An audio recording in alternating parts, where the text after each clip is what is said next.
Yeah. I love my HBCU. And boy, I love it, love it. I love it, love it. I love my HBCU. And man, I hope my team they won. Yeah. I hope my team they won. Yeah. Man, I hope my team they won. I hope my team they won. Yeah. I tune into the HBCU Sports Lab to see if my team won or lost. If they lost, I'm quiet as a mouse. But if they won, keep tab. I'ma do the dab, yeah. Dr. Cavil, he know what he be talking about. Mike and Charles, they know what they be talking about. They compress the analytic data with the hip hop. If you know them like I know them, they gon' tell you if your team, if they won or lost, and who the ball, who the ball. So listen to Professor, yes sir, and pay attention. DJ. This is Dr. Cavil with Inside the HBCU Sports Lab with Mike Washington, Charles Bishop. We have the entire team here, and they are here for the chaos. I would just let you all know it'll be an exciting show because we got many folks that asked for it.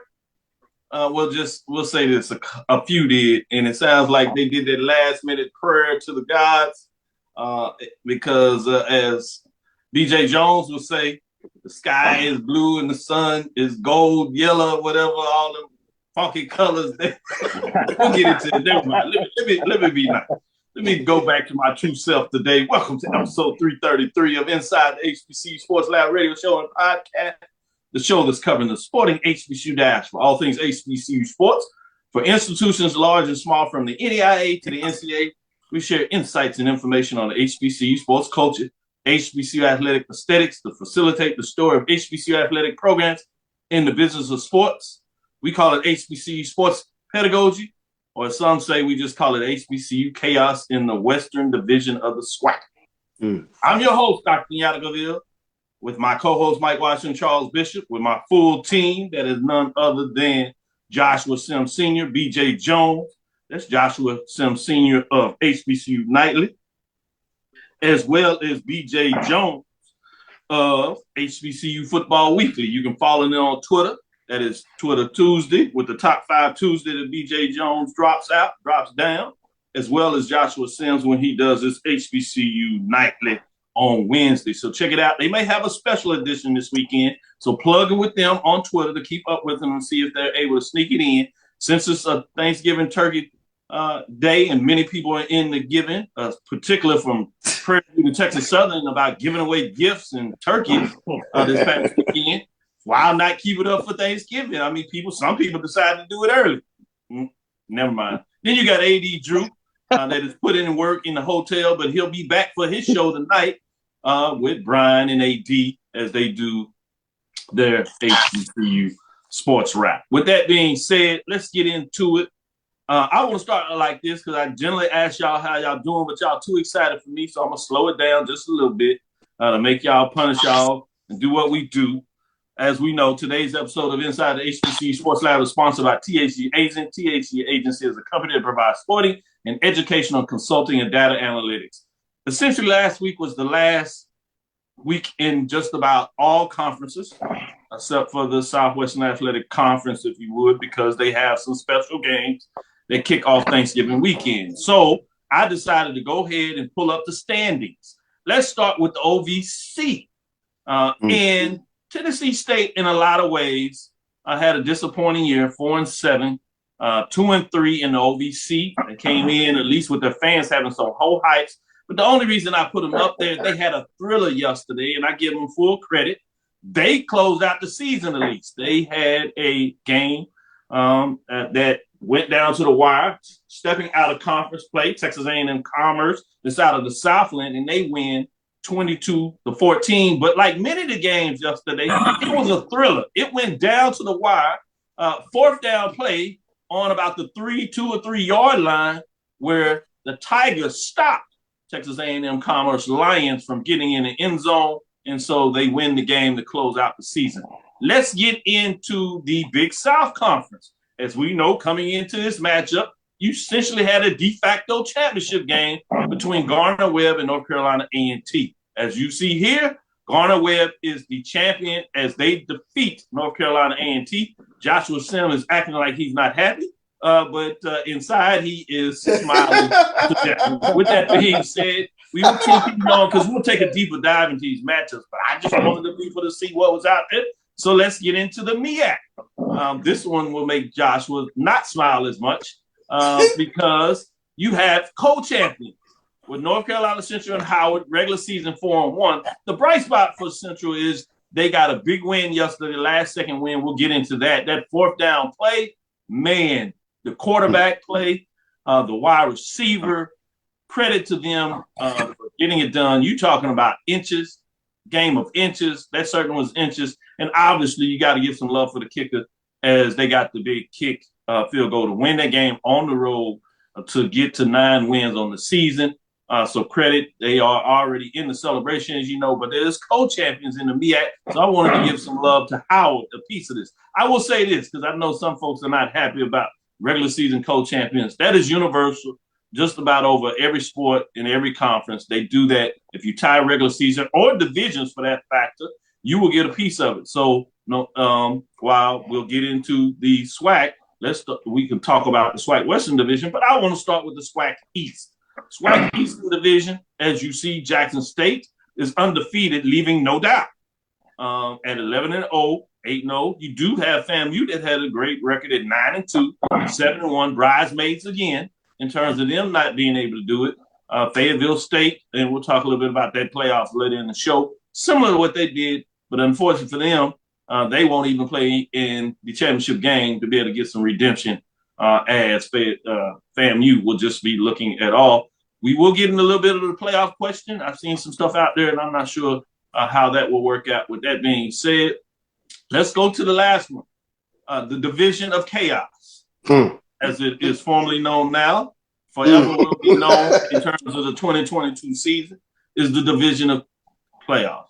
Prairie View is on top, 5-3, 6-5 overall, but we're not sure how long that will be because Southern needs to play their final game against Grambling in the Bayou Classic. But they also sit at 4-3, 6-4. Texas Southern, tough loss for them. We'll get into that as they were up 21 points with 13 minutes left in the fourth quarter. But as BJ Jones said, the gods smiled on him and his program. Alcorn State gave it a great valiant effort, but not to be, so they both fall to 4-4. They're out of the picture. So it simply comes down to the Bayou Classic. And if Southern wins, they get the tiebreaker. They will reface Charles Bishop for this nominal championship that everybody gets excited about from Southern and Jackson. Put the hand down. Put the hand down. Put the hand down. But if Grambling does what sometimes you do in a rivalry game, and they give the punch to Southern, then you'll have Southern fans all mad on this following show the next Sunday, and Prairie View will mercifully back in to the championship game. Yes, I said it, back in. With that being said, we have a little time here still in our first segment.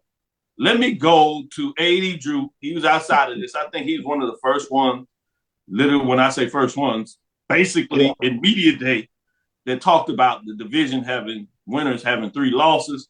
And then last week, he was the first one to step up and ask for chaos. So I'm about to turn off his mic and kick him out. So I'm going to let him talk first.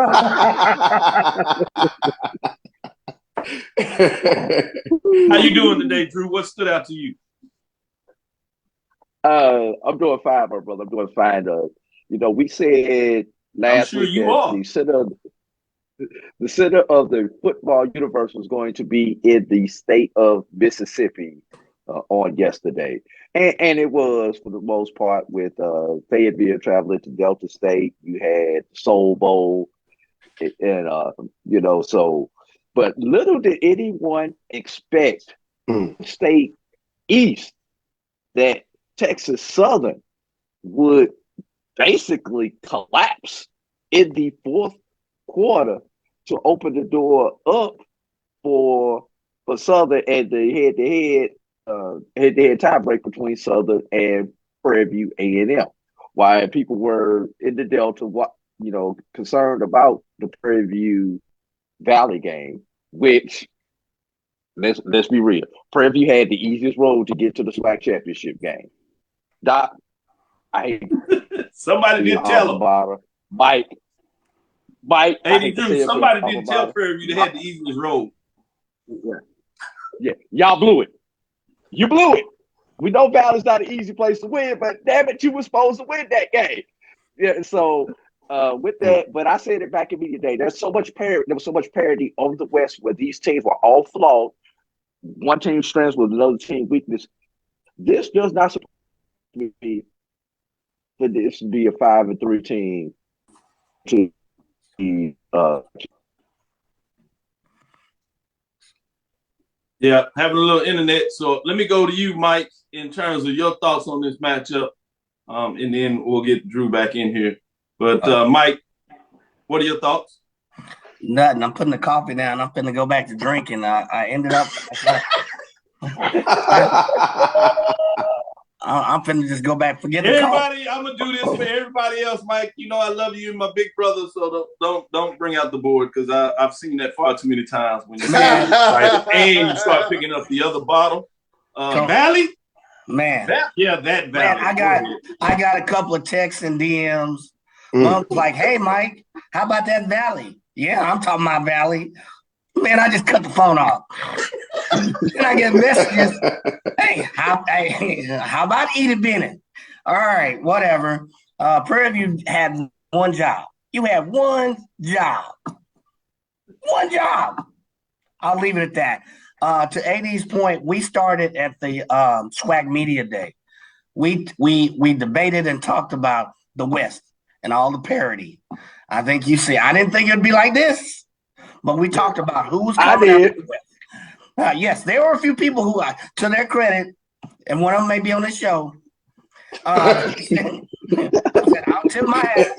I'm wrong when I'm wrong. But yes, there was one person who kind of called it out. You know, hats off to you, AD. But no, I don't think no one predicted this kind of parity. Probably saying, unless your name is AD Drew. But man, you have one. And I saw the TSU game. I was watching it, and I was like, "Are you kidding me? Fourth quarter, 3 touchdowns down, and you give it up like this?" It was a bad day for the state of Texas. Let me set this up for you, Mike. The Texas flag is at half mast right now. let me set this up for you. I'm at a watch party, watching the game, and it's just slowly tricking away. Everybody's in there, and you're getting pissed because you got them socialites that go to a watch party. They just drinking and everything. So you got 4 of us that are hardcore watching the game, and they just drinking, and they like, it's the second half. Yes, you watching this mess. He said, "What happened? What?" So then I just zen out of there. You know, anybody knows me. After I watch a game and it doesn't go the way that I think it will, especially if it involves Prairie View, Texas Southern, I just dash. I can't just stay around. I'll go home, then I'll get my final drinks of the night, but I got to go. So I dash around there. So I'm turning on, I'm looking at the score, and all of a sudden I'm seeing this Texas Southern and A&M, and it's 20-17. I'm like, what the hell? Yes. And so then I get into the house and I seen that. So at first when I get on the phone and people calling me, what does this mean? I said, well, you know, 3-way tie, and I'm breaking it all down. And I said, well, it looks like it's going to go to Texas Southern. I said, if Southern loses, then it works for Prairie View because they won the head-to-head. I mean, I got calls from all kinds of folks. I'm talking luminary, you know, executive directors and all kinds of folks calling me, hey, explain this breakdown. So I'm breaking down. And obviously, I get in the house, watch the end of the game, and about 30 minutes later, I call back. They didn't answer the phone. They text me, said they're on the phone, and call me right back. I said, disregard everything I just said. So, what are your thoughts? Call me back. I got to give you another update. Charles, go ahead. What are your thoughts? What are my thoughts, Doc? I tell you, I was texting my friends yesterday. I said, "This." Because you tried to warn us. You tried to warn us. Yeah, I told my friends yesterday. I said, "This is going to be a great day. Not only are we going to end Alcorn season, but we have an opportunity to end Southern season too." I'm texting my Southern friends the remaining basketball schedule in December because you know I'm having fun with it. I'm like, yeah, it was going to be a great day. And lo and behold, I see the Valley score with Prairie View, and I said, "Oh Lord!" And then Texas Southern rolls through later on, And I said, Lord, then I'm open the door back up for the Jaguars. Yeah. But you know what, folks? I blame Mike Washington. I blame Mike Washington for all of this. Head Coach Garrison never heard Valley? You mean that? Hey, if he never heard that, we might be. I might be texting my Prairie View fans where the hotels are here in Jackson. All that kind of stuff. I stopped texting them yesterday. We canceled reservations to hotels, Johnny T's, everything. Yeah, man. It's killing me. I agree with you, Charles. I blame Mike too. Sam, I'm going you next. We're gonna save PJ Jones for last. Let it get all in. Josh yourself. Your thoughts. I know part of it is just this madness, chaos, but the real part that you're looking at is the fact that how you can't say that either. How? Yeah, how? Man. I tried this morning. This morning I got up early. I looked in the mirror. You get to brush your teeth, wash your face, and you like, this is gonna be a great day. And I was like, maybe I could say it in the mirror. Treat it a little bit like Beetlejuice or something like that. And just say how it. I can't even say the whole thing. I might get to about 5-6 letters in the word. Listen, man, I'm disgusted at this. I'm disgusted at this. All right, and disgusted ain't even the beginning of the word. Brother Banks, who's on HBCU Nightly, ain't nothing fair about Morgan. I don't want to hear nothing else about National Gym, none of that stuff. You wet the bed against them tea sippers, man. I'm done, man. I can't. This morning I almost put grapefruit pond on my biscuit this morning just because Howard co-champions, man. Hey, Josh. It's not Howard, it's Howard. Josh, I started referring to you as Coach Joshua Sims this morning. I started referring to you as Coach Joshua, man. Everybody called for me Coach this morning. I had 60 text messages yesterday. It's, hey, Coach Champ, how you doing? Like, come on, man. It's the BAC, man. What do you expect? It's the BAC. Oh, my God. Last one up, DJ Jones, close us up with that grand slam because I know you're going to figure it out. I'm not even sure if I can make sure that you make it through all this. If you might cut off, it wasn't my fault. I just want to say that. Go ahead, DJ Jones. Hold on, Doctor. I look down at my text and I see one about heavens opening up, stars, moons, quasars. I cut that phone off too. I'm like, oh man. Oh, go ahead, BJ. Unmute because I want you to say it was my fault. Man, I'm gonna say this, man. Howard being named co-champion is like when Red and Debo was gonna shut a beach cruiser and just keep it down at Red's house. That's like the equivalent of Howard being the co-champ. Man, as far as the SWAC, man, I was watching the Valley game on YouTube. So I had the Valley game on YouTube. I had the Alabama A&M game on the television. And it looked like Prairie View was just going to handle it. Prairie View was, controlling the first half. Yep. So I just started watching. I said, man, Prairie View got this thing wrapped up. So in my Southern group chat, they was like, hey, man, let's go Valley. I'm like, let's go Valley. What is going on? And I'm like, whoa, Valley up 17-7? I was like, man, here we go. I was like, man, but we ain't getting nothing from Alabama A&M. And then at halftime, they showed the yardage from Alabama A&M and Texas Southern. And Alabama A&M was outgaining Texas Southern. I said, but it just didn't feel like it. You know what I mean? I felt like, Texas Southern was. And then we got to the fourth quarter, and when Andrew Body had broke their last, what I thought was going to be a touchdown, I was like, yeah, man, it's over. And when the ball came out of his hands and bounced out of the end zone and touched back, man, Doc, it was on from there. Man, I've been at my parents' house screaming loud. My mom is at the game. She's Alabama A&M through and through. She called me. She's screaming. And, my dad's looking at me crazy because, he don't care about none of this. And that last touchdown run, man, my mom called. She was out of breath, man. She called live from the game. She was one of the 8 people that was there. And, man, she was skull cap and all. Yeah, skull cap and all. I give my mom and my cousin Jennifer Murray credit. Man, they were there. They were there in the elements. They made it happen, and just see how everything came together. Doc, I didn't think there was no chance. All right, I didn't think that there was no chance, but it happened. We talked about the weather on Thursday on your show. I said, "Come on, Valley, But that was wishful thinking, man. But just to see it happen, man. Oh man, I'm just ready for this weekend, man. Let's just take care of that, man. Can we play Gremlin tomorrow? Man, let's just get this over with. I know that's right. Same thing make you happy can make you cry. And you're right. With the 8 fans, I think they fanned through and showed your mom because they wanted to focus on some fans and they took a shot and they were the only one there. So they actually showed her on the TV, Doc. That's the killer part. They actually showed her on the TV. I told you I'll do it because there wasn't too many shots they could get, and they wanted to show somebody being excited. Credit to them. I do want to close on this note. We're having fun, but all seriousness, prayers go out to Andrew Body. I got the update that it was his shoulder, and he will have an MRI. So let's pray that everything goes for him. Obviously, literally giving up his body for his team to try to get the victory. And that's why we celebrate these young people in terms of the efforts they put on that. And that includes Prairie View, Texas Southern. Obviously, it didn't go that way, but it's not because that the athletes did not put everything into it, nor was it the coaches that spend endless hours trying to do it. So we kid because we care, but not to make fun or light of those individuals that put a lot of effort, time, and energy in it. With that, prayers up to Andrew Body. We'll keep you updated to make sure that everything goes right. And we ask for a special prayer for him.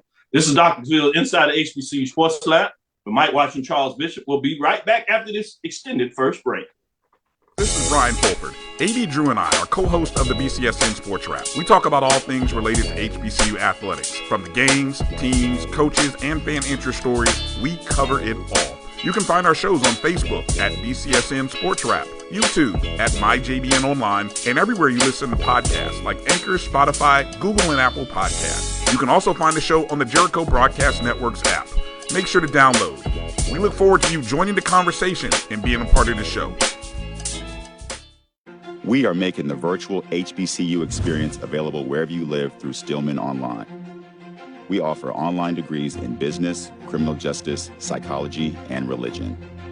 Stillman also offers technology badges in cybersecurity and data analytics. You can participate in all student activities, fraternities and sororities, internships, graduation ceremonies, and much more. Apply for admission today at stillman.edu. Stillman College, where we prepare you for a different world. From novice to aficionado, find yourself here. High quality cigars plus personal customer service. Slow Burn is Waco's only mobile cigar lounge, featuring a meticulous, curated collection of premium cigars. Visit our website, www.slowburnwaco.com. That's www.slowburnwaco.com. Press the analytic data with your hip hop. If you know them like I know them, they gon' tell you if your team, if they wanna lose, and who the ball. So listen to Professor, yes sir, and pay attention, cause he gon' teach a lesson. This is Dr. Cavil with Inside the HBCU Sports Lab with Mike Watson and Charles Bishop. Let's get into some of these matchups. You know, usually our second segment is about the mid-majors. We're gonna mix in some of the majors because we only had essentially 2 mid-major games yesterday. They were the playoffs, and they did not go as we would like them to go. We talked about the challenges going to Delta State. In a lot of ways, I think the Virginia Union was something that we thought probably would go a little better than that. Let's start out with that Fayetteville State, Delaware State matchup, if you would. Fayetteville State, number 3 in the HBCU polls, falls to 9-3, 7-0. As they finished the conference, losing to NCAA number 2 seed Delta State Statesman, as that game was in Cleveland, Mississippi. The Statesmen improved to 11-1, 6-1 overall. They shut out Fayetteville State. That's one thing, but they put up 51 points, 51-0. So it literally was not a contest. With that being said, let me go to Joshua Sims to talk a little bit about, let me go to Charles, if you would.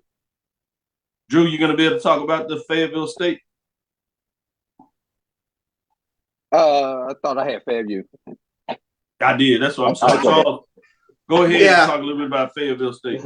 Yeah, I mean, well, to be honest, Doc, there isn't a whole lot to get into on this one. I mean, 51-0 is 51-0, but kudos to Fayetteville State. It was a good season. They just ran into a buzzsaw in Cleveland, Mississippi. And Cleveland, Mississippi, you talk about playing in that environment, 8,000 screaming fans. And Delta State got off to a hot start, 21 points there in the first quarter. And they just, easily put their foot on the gas the rest of the way. So another 17 they put on in the second quarter and then close it out 6-7, 51 points. But, Patrick Shegog, he is the truth. I mean, he gets that offense up and running. And this was another day in which just Delta State's offense, there was nothing you could do with them in terms of going forward. This is going to be a team that I think is going to be right there in contention for the national championship. Great point. And I think the fact that they beat him down so much messed me up that I don't even know who I wanted to talk about.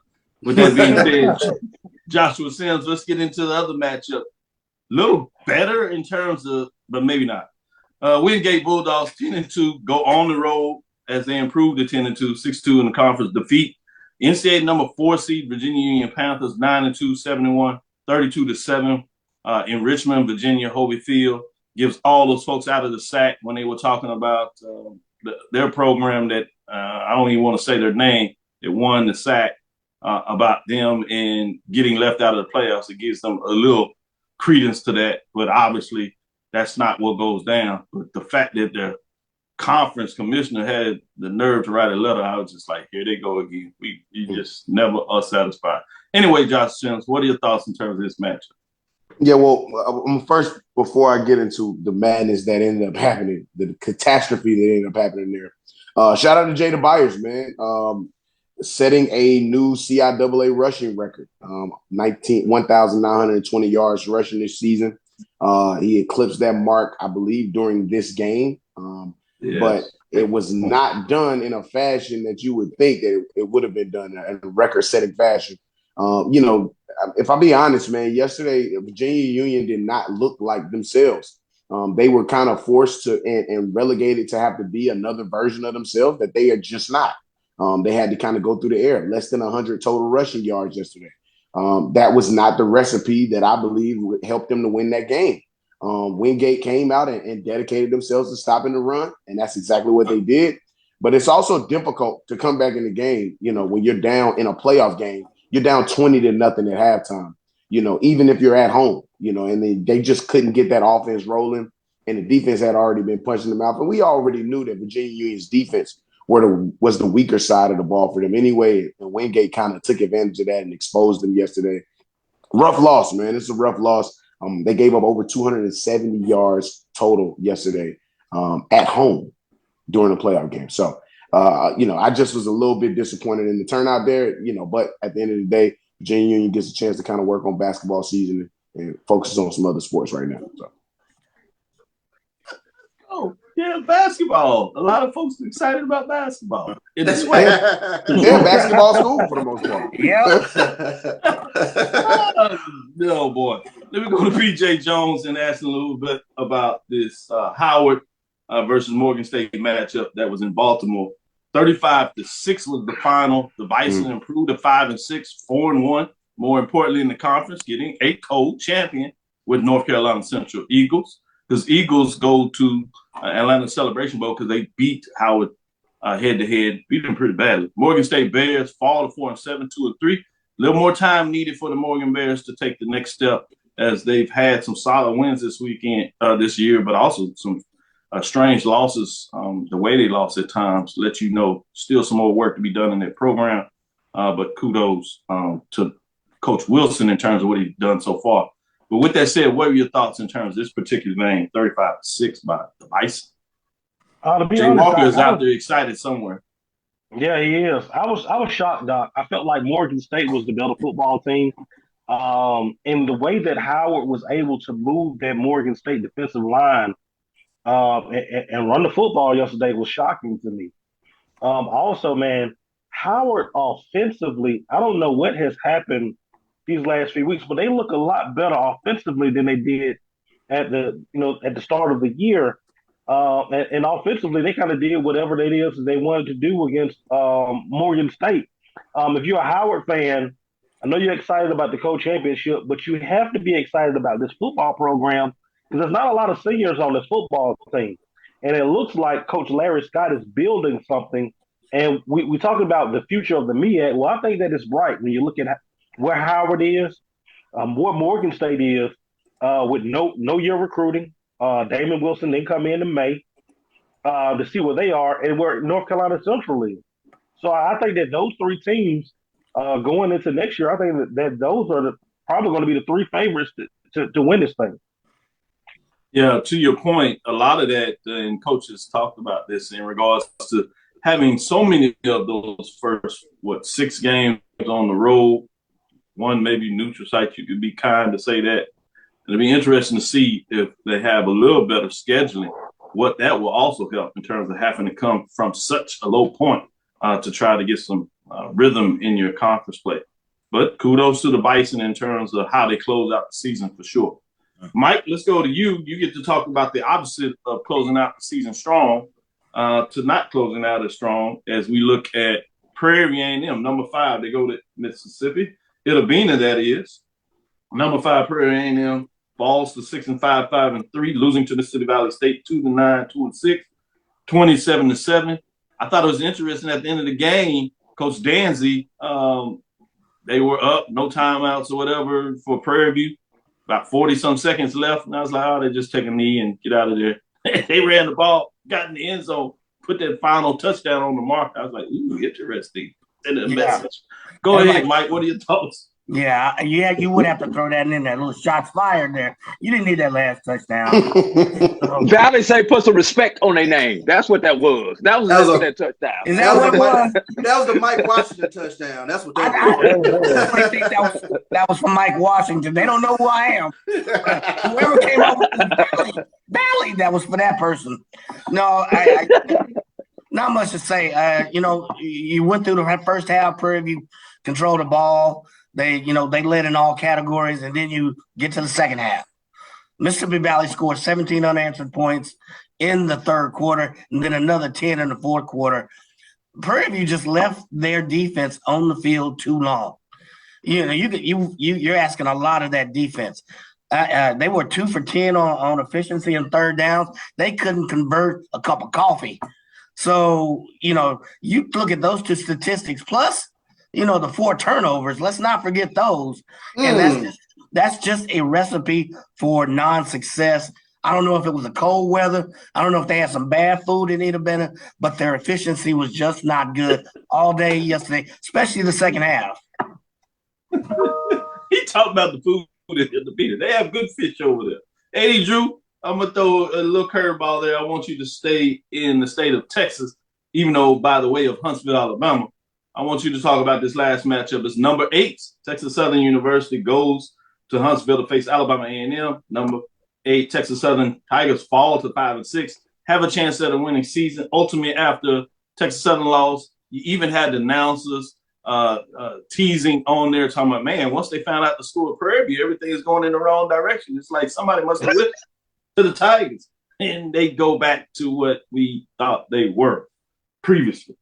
5-6, 4-4 on the season, losing to Alabama A&M Bulldogs that improved to 3-8, 3-5, come back, win 21 points down in the fourth quarter. They ultimately get a touchdown with less than a minute left in the game on a 4th and 2 to try to get probably in the field goal range, and then they ultimately get bust through and get the touchdown. Is BJ and his mom's, in terms of his greater family, they lose their mind talking about the sky is blue. 24-20. Is the final there. 80, Drew, what are your thoughts in terms of this matchup? Best thing that I can say about this matchup is wow. I mean, I sat there, looked at the game early, then came back after the game, and I was like, what the F-bomb just happened in that doggone game, that the fact that Alabama A&M was able to come back in that particular game. But I've got a question for the two football players here on this panel. We right up against the break. Answer the question, and we'll have them answer it on the way back. Go ahead. All right, I'm gonna ask the question. When you're on the field playing, guys, do you really have the opportunity to scoreboard watch in this situation? Are you really aware of what's going on in another stadium? Because like Doc said, when that score was announced, it seemed like the total momentum of the game changed from the Alabama A&M players, and they was like, all right, we got a chance to really upset some things and really cause some chaos here. Just curious. I mean, how are you guys when you guys are out there on the football field where you should be concentrating on the opponent in front of you? Bring that back on the other side of the break. Or as a coach, because both of them are coaches too. So I want to hold both sides. Excellent question, AD Drew. Stickers, we'll be right back after the second break. We'll come back on the other side, get into our major division matchups, but we'll open it up with our two football gurus giving some insight in terms of, does that really happen? Stickers, we'll be right back after the second break. T. Madden and Associates is a sophisticated and experienced law firm located in your neighborhood. We're turning injury to cash. T. Madden and Associates obtained almost $2 million for my injury. They turned my injury to cash. Now, we can't guarantee how much your injury is worth, but we've recovered millions for our clients. Call T. Madden and Associates at 833-PAID-123. That's 833-PAID-123. Q Time is a classic Atlanta soul food restaurant located in the historic West End. Q Time Soul Food is a family business started by Fred and Christine Crenshaw. Come on in, relax, and sink your chops into our tantalizing, mouth-watering, distinctive soul food with a twist, the Q Time way. 1120 Ralph David Abernathy Boulevard, or call your order in at 404-758-2881. Do you miss your mama's cooking? Then come on down to Q Time, an Urban Passport member. The Cuvée Group is a Florida-based marketing and training consulting firm. We help businesses communicate to their target audience and engage them in conversation. We also help to expand their audiences, which will ultimately result in growth for those organizations. In addition to being a certified constant contact specialist, my colleagues and I are also certified in John Maxwell Leadership Principles. We use these proven principles to conduct workshops, training, and private coaching sessions for individuals and companies looking to take things to the next level. Contact us to schedule a free consultation. Issues today, don't delay, call Cuvée. Since 2002, Empowerment Resources, Inc., a nonprofit organization, has empowered more than 1,500 youth and adults in Duval and surrounding counties through its programs Journey into Womanhood, Girls Mentoring, Life Skills for Teens, and Parenting Education Coaching. To get involved with programs, volunteer, or donate, visit www.empowermentresourcesinc.org. Follow us on social media, facebook.com/empowerment.resources and instagram.com/empowermentjax. Press the analytic data with your hip hop. If you know them like I know them, they gon' tell you if your team, if they wanna lose, and who the ball. So listen to Professor, yes sir, and pay attention, cause he gon' teach a lesson. This is Dr. Bill with Inside the HBCU Sports Lab with Mike Washington, Charles Bishop, as we have our guests, football gurus, guest professors, Division II framework. Let's get into with BJ Jones, AD Drew, Joshua Sims. Had a great question about AD Drew in terms of how do you think in terms of games where you come in where you want and need to win, but there are other games that could come into play in terms of your outcome. In a game like that, starting with you, BJ Jones, either from a player's perspective and even a coach's, if you can break that down, separate the two, what are your thoughts in the past of what you experienced in terms of AD Drew's question? Well, as a player, the one time I was in a situation like that, I was totally oblivious until after the game. Of what happened. But as a player now, that's becoming far and far less common. I can go back to 2018. Jackson State was visiting Alabama State. Some things had happened, and they showed one of the scores up on the ticker at Alabama State, which means if Jackson State won that game against Bama State, then the Soul Bowl was going to be for the East. And I saw that happened during the game, and I had it happen one time as a coach. When we were coaching we thought to finish first place in the region, one of the guys come to the sideline was like, "Hey, Madison County just lost, which means our game now, we win it. We win the region, which changes the outlook on the playoffs. We didn't tell the kids, no. We didn't tell the kids. We kind of kept it to ourselves. We told them after the fact that we had won the region. But, you know, I'm one of those ones, like, we got a goal to just keep, you know, kind of keep our business on our business. Love it. Let me go to you, Joshua Sims. What is your perspective? Yeah, it's two different perspectives, from a playing perspective and then from a coaching perspective. From a playing perspective, you know, it'll depend on the situation. In this situation in particular, you're talking about two rivals in Prairie View and Texas Southern. So the only thing that I could liken to that is us and maybe the school down the highway, being in a situation, you know, where, you know, maybe we had an opportunity to win the MEAC if the school down the highway lost. But in most situations like that, for me as a player, we always played the school down the highway the last game of the season. So, you know, we were always kind of in control of that situation. If we beat them, we get what Howard is getting now, a co-share or whatever, you know, or you get a chance to win the conference outright. But as a coach, it's completely different. As a player, I can just focus. I can be just kind of central-minded, like, and just focus on the game, control what I can control. As a coach, it's different. You know, I had a situation like that happen my last year as an offensive coordinator where we had gone undefeated in conference, and we were playing we had another team in conference that was undefeated.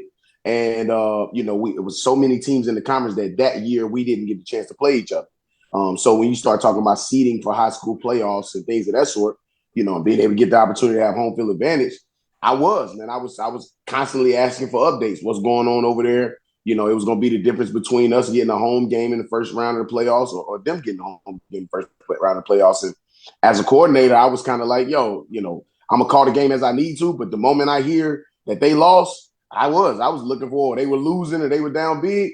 I'm looking to turn up the notch. I ain't even gonna lie. You know, we're going to go in our bag to kind of open up this lead. So as a coach, it's a little different than it was as a player. As a player, I just control what I can control. As a coach, I'm like, all right, well, I got an opportunity to kind of pile it on here to make some style points. That's what I'm going to do. You know, I'm going to put some flares in the air, put some fireworks into this game and see what I can do to make it a little different situation. So thank you for that insight and expert opinion in terms of living the situation and not just general thoughts. Let me go to Charles Bishop, give his thoughts living in the situation as the pregame sideline crew riding down on the bus into Lormal, Mississippi after a great dinner that night and getting up, getting your mind right, quiet rides on those buses with the team being focused. Number one, Jackson State is seeking to stay undefeated and give an L to their rival that's on the Western and put a final dagger, not just in terms of the season, but also in terms of the division race. Man, they get it done like that. This is Jackson State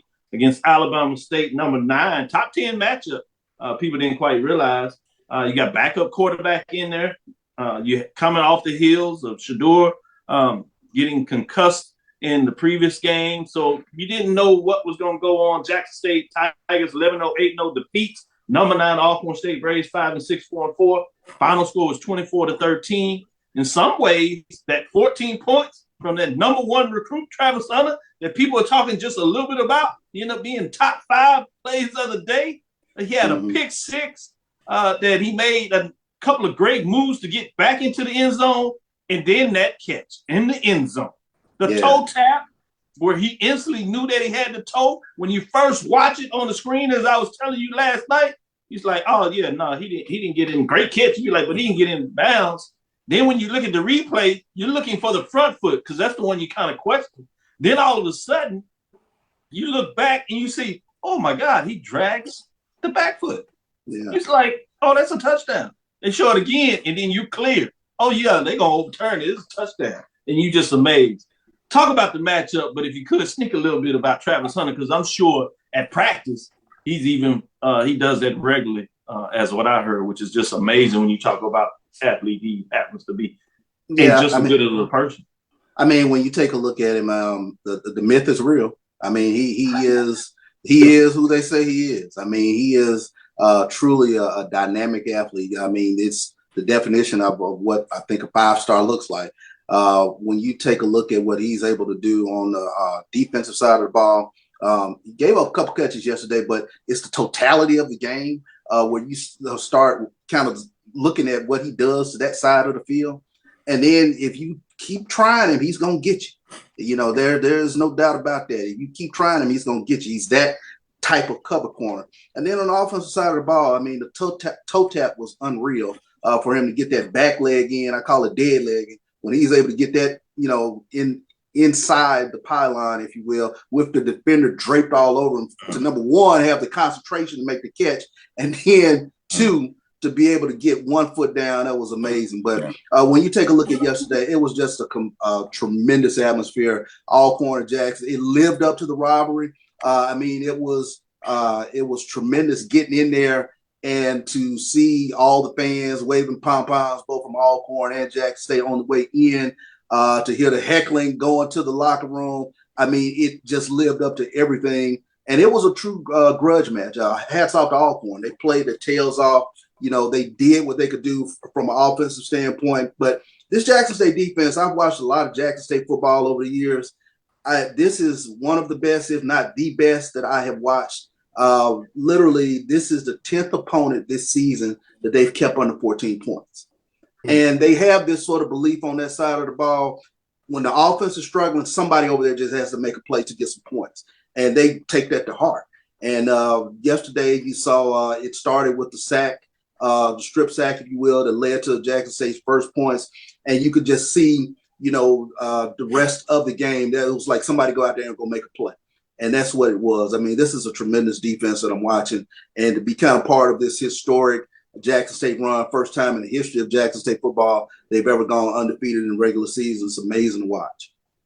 Yeah, it truly is. Just from a fan outside, although, you know, other teams you root for, when you just see excellence, you be like, all right, other than BJ Jones, just because of the rival, you know, there's something different about that. But everybody else is going to be like, wow.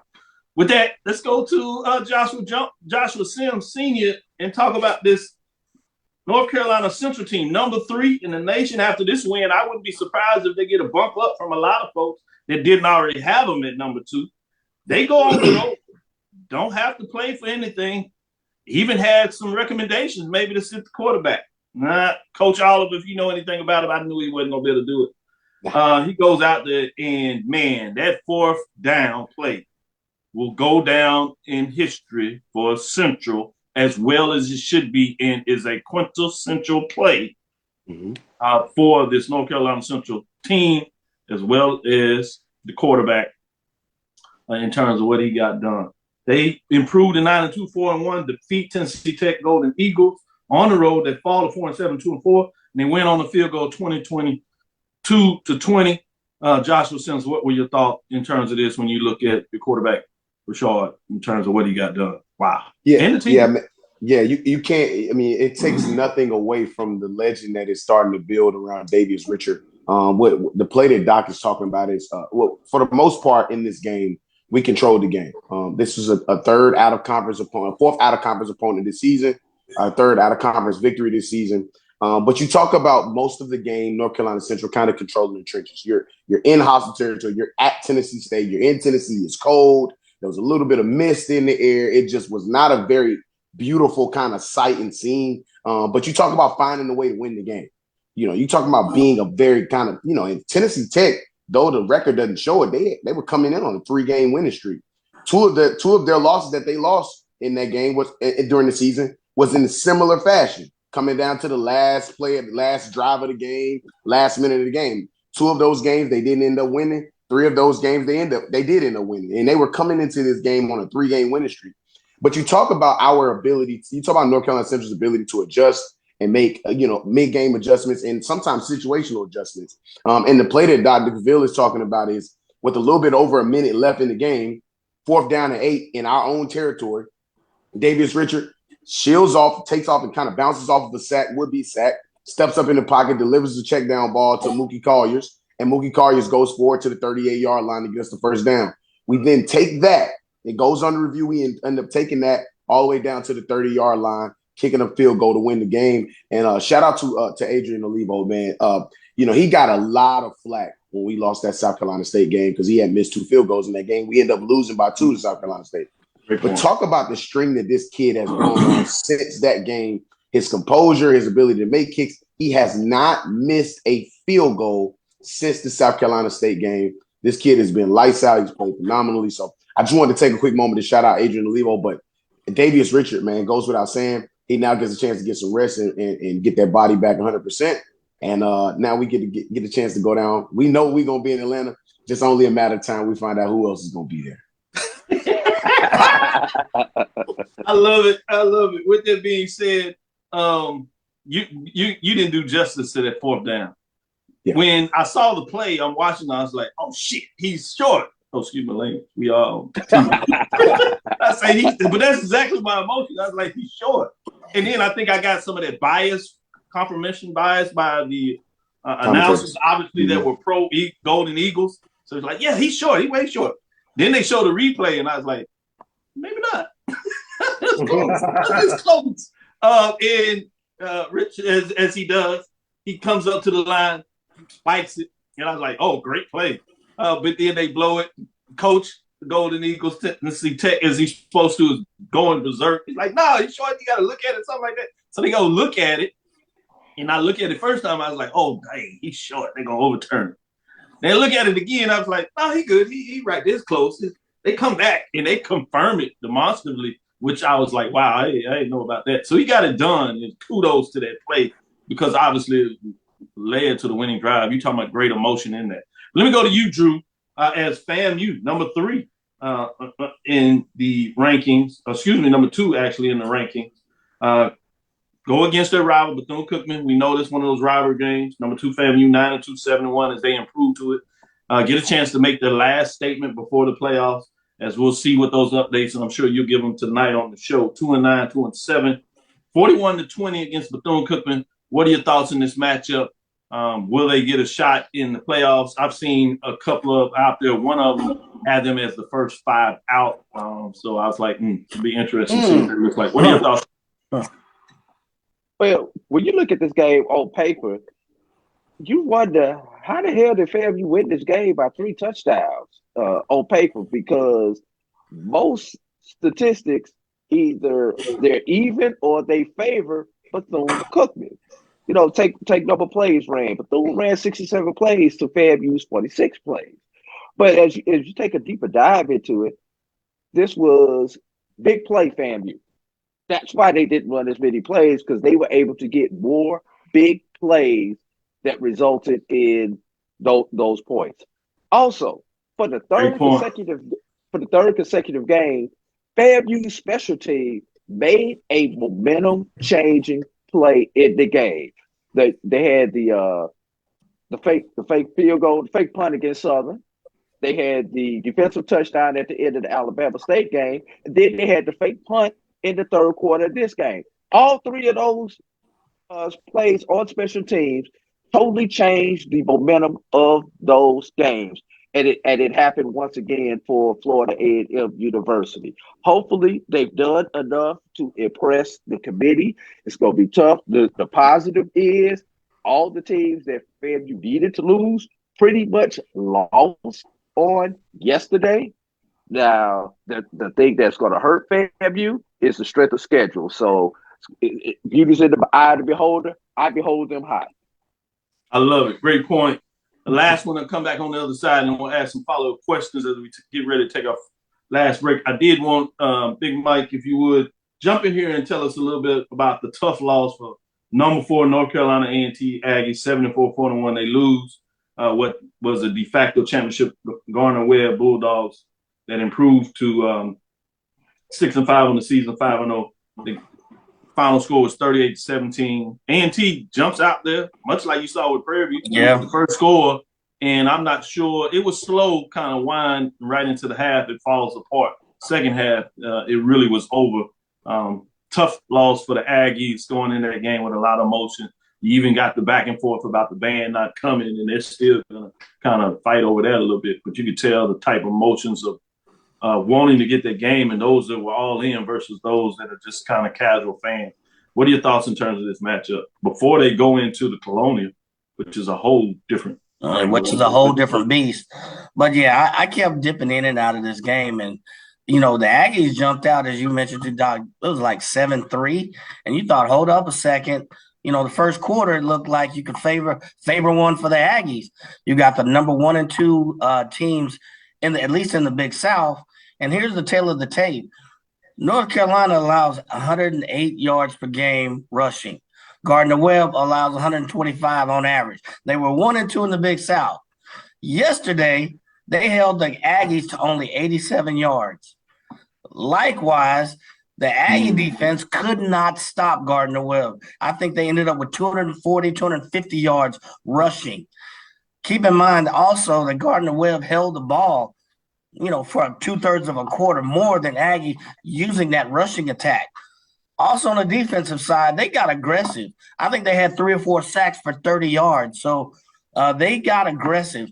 And I think it was Tuden's 60-yard run in the second quarter. It really gave the Aggies, you could see the lift, the momentum. But every time after that, I turned in back and forth. I was going back to that game and another. You're like, dang, Gardner-Webb still has the ball? Dang, Gardner-Webb still has the ball? So the cherry on the cake was the 3 or 4 turnovers as well. So, the inefficiency to rush, the 4 turnovers, and it just was not a good outing for the Aggies. One thing I would say with Tuten, he did set the record. He just eclipsed it. It was coming down close, and people were kind of concerned where they could get it. So he did that. Charles, you wanted a quick statement in there? Yeah, I failed to mention Shedeur Sanders. He set the single-season Jackson State record for passing touchdowns yesterday. And Simeon Wilkes, he also went over 1,000 yards yesterday as well. So 2 milestones for Shedeur as well as Simeon Wilkerson yesterday. Also, Zach Leslie as well.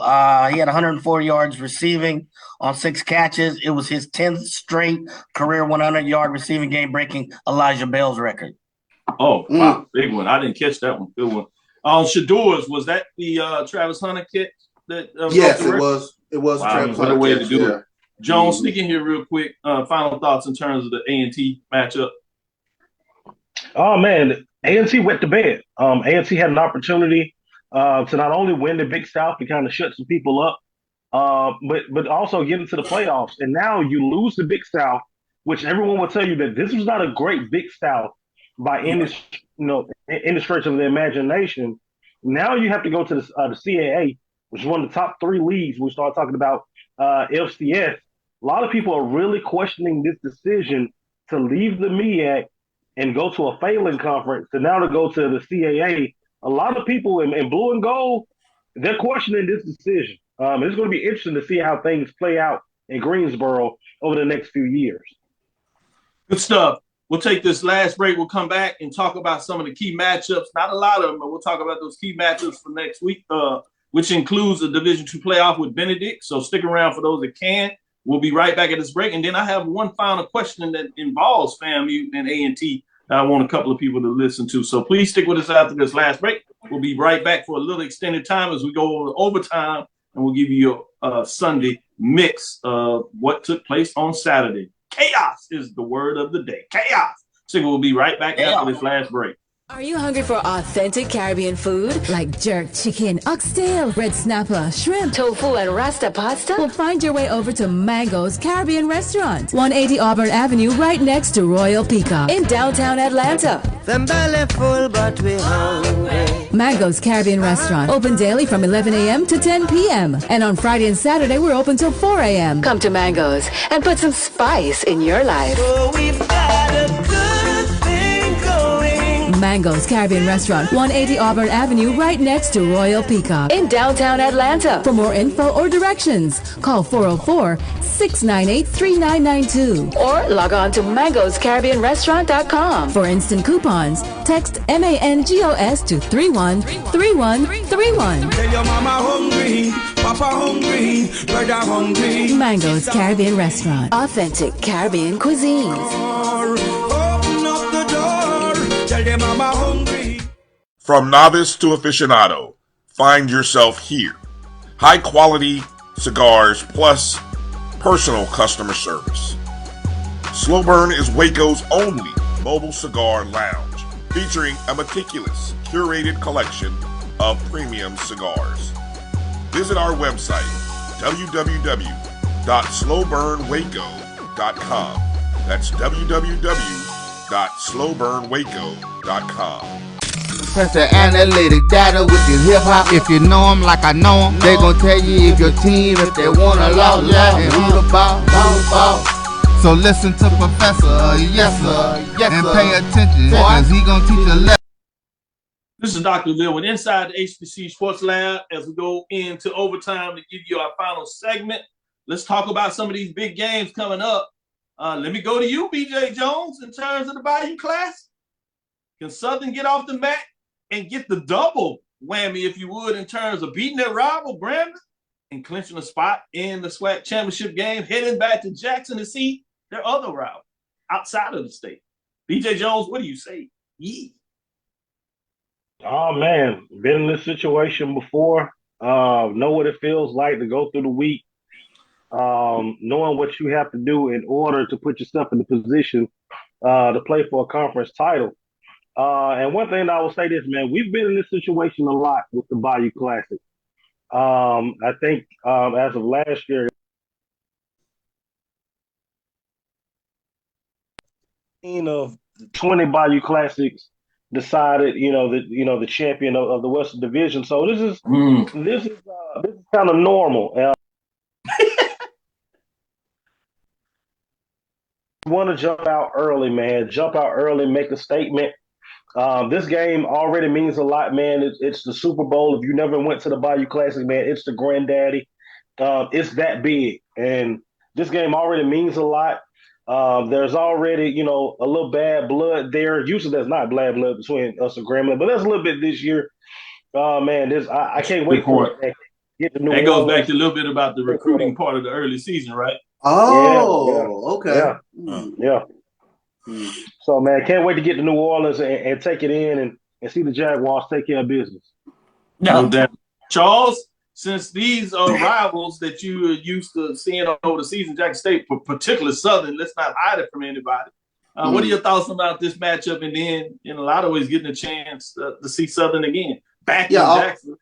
All my friends at the Jackson City and Convention Bureau, they are so excited, and they'll be rooting hard for Southern next week. They will be rooting real hard for the Southern Jags to come back into Jackson. But I think it's going to be a very interesting game when you take a look at Grambling. They've had some up weeks, and then they had that down week against Texas Southern where you kind of wondered what happened. So I think it's going to be a really fair fight with Southern, and we'll see what happens. And I'm rooting for a good game.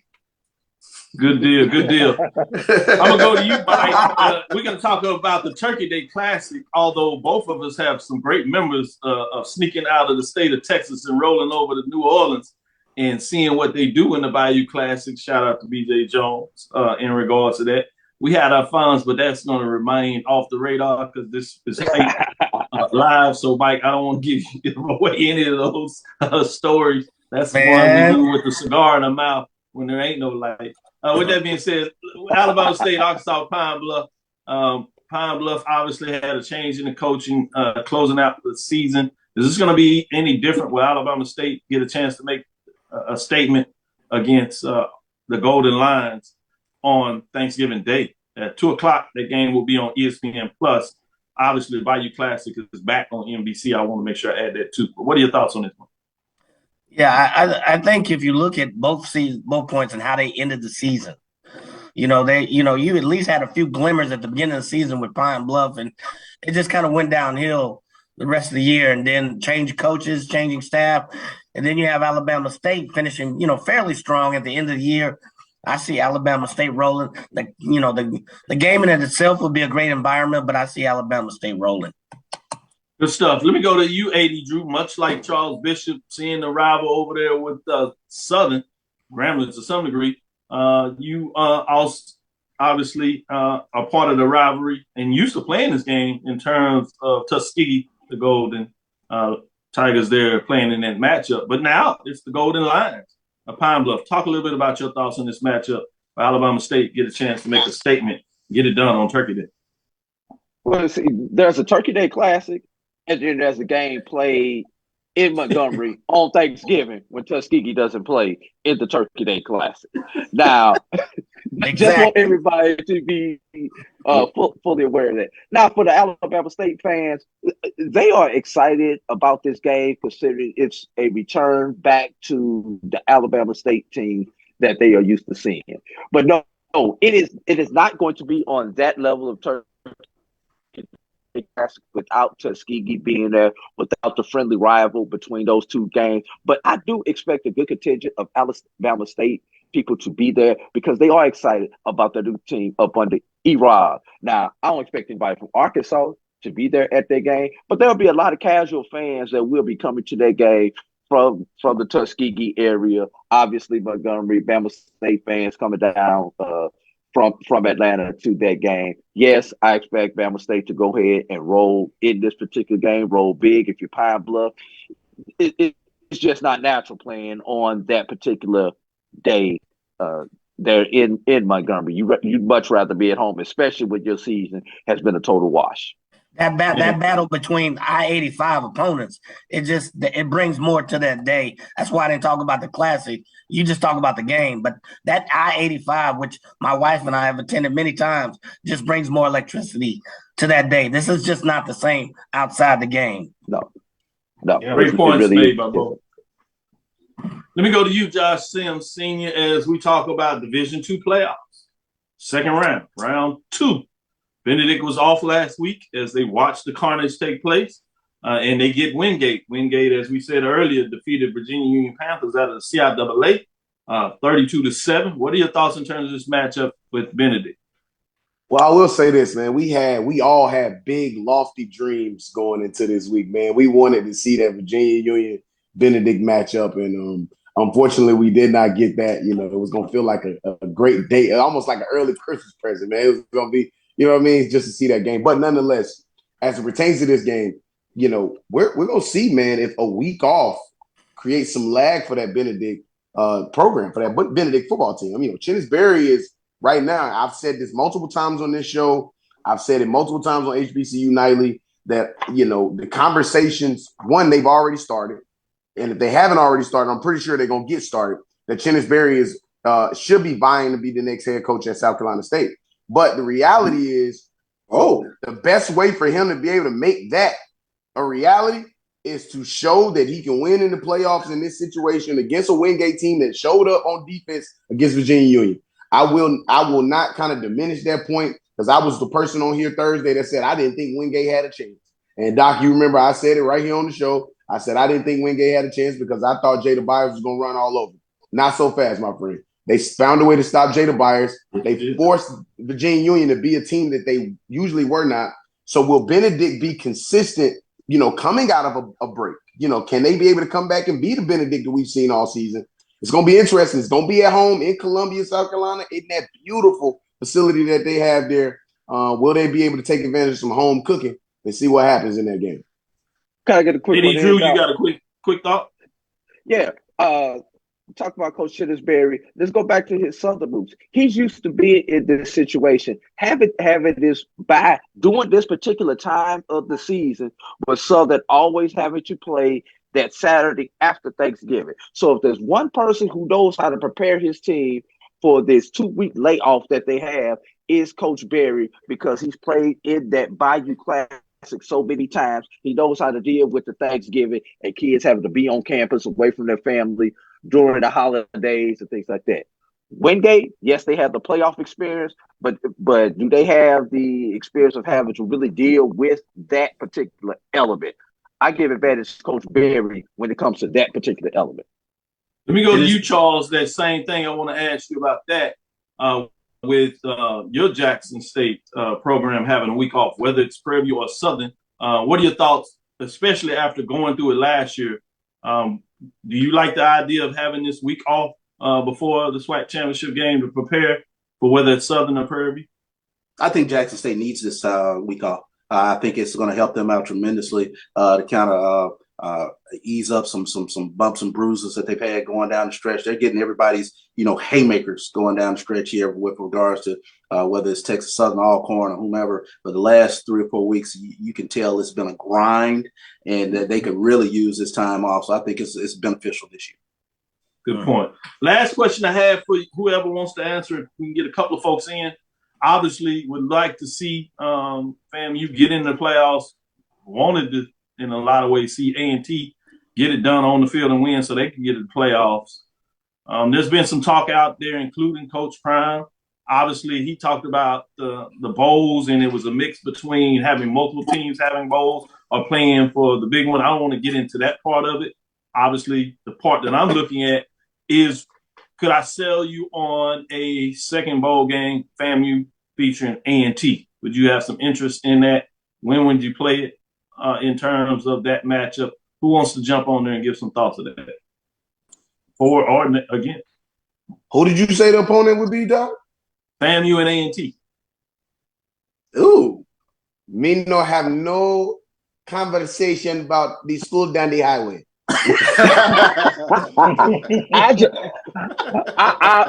I'll bite on that, Doc.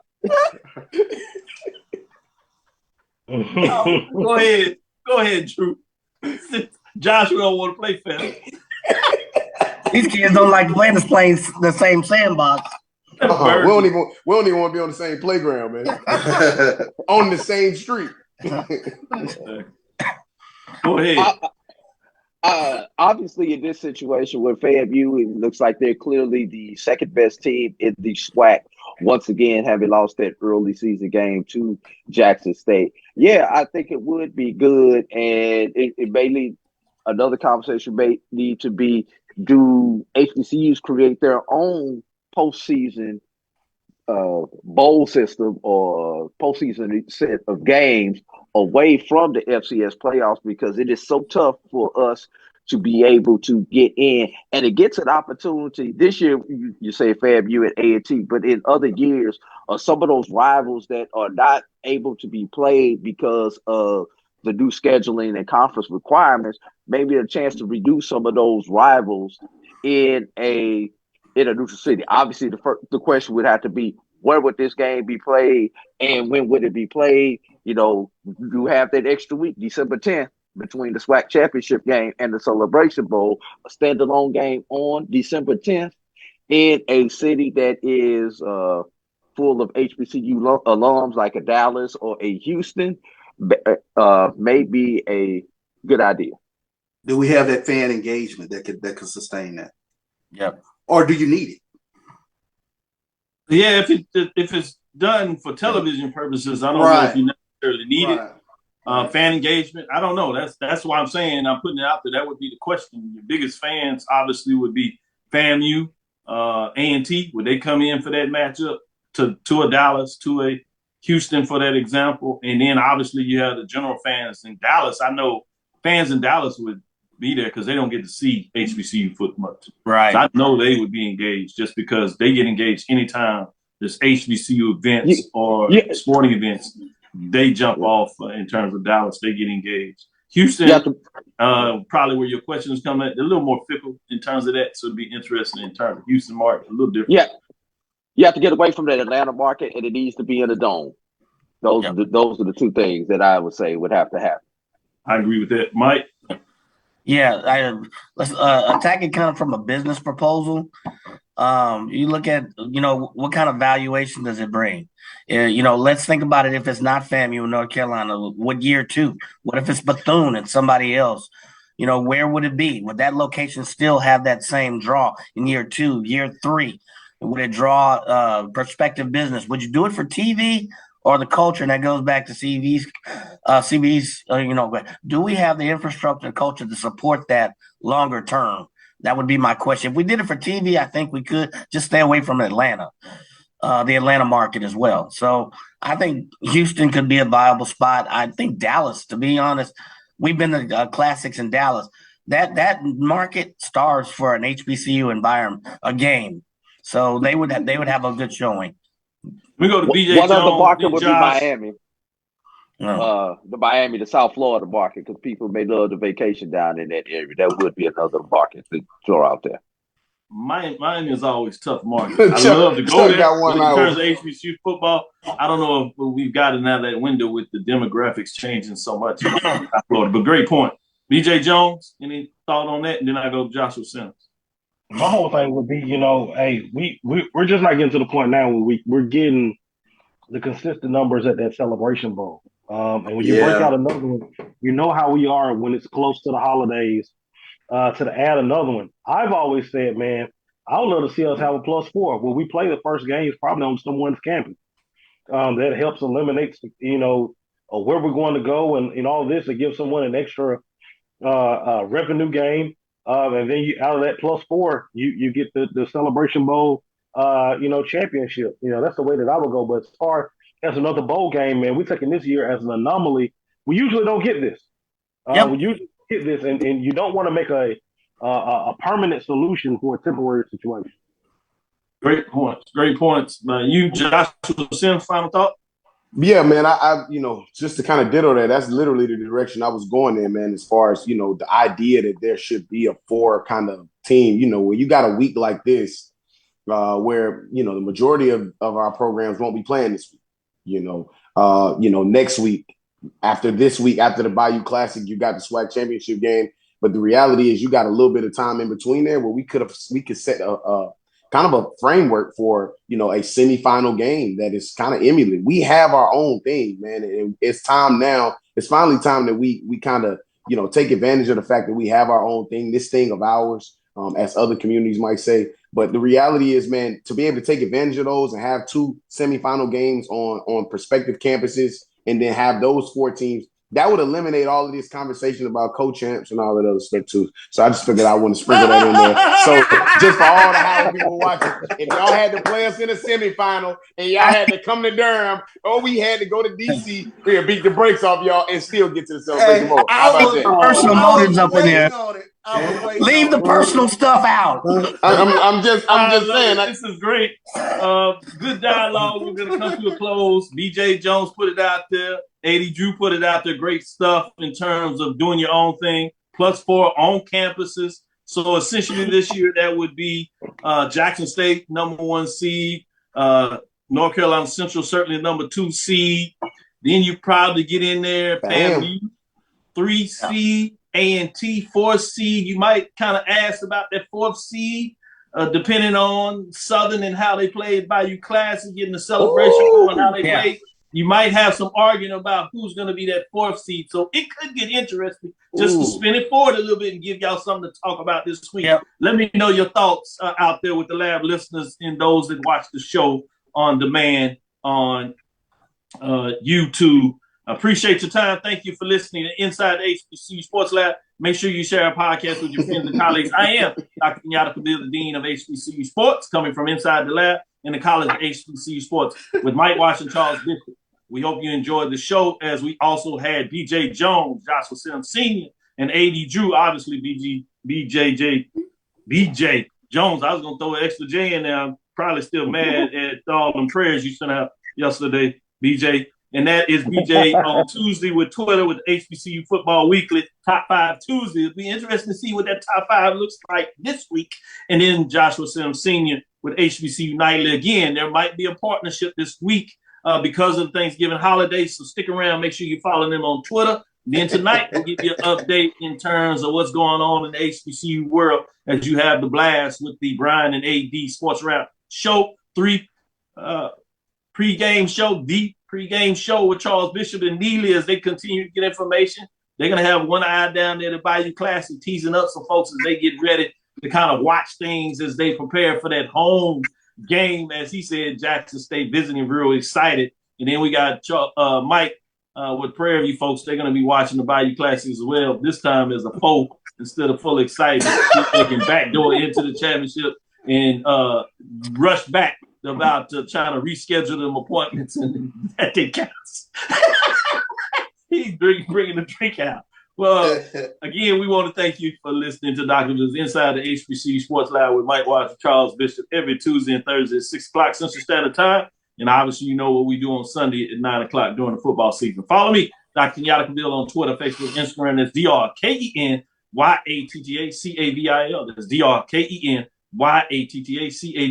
Inside the HBCU Sports Lab 1 on Twitter, Facebook, and YouTube is Inside the HBCU Sports Lab. Dream big. Continue to move forward. We will talk with you soon. Charles? Of course. Mike? Lecture. Drew? Dismiss. Well, holla.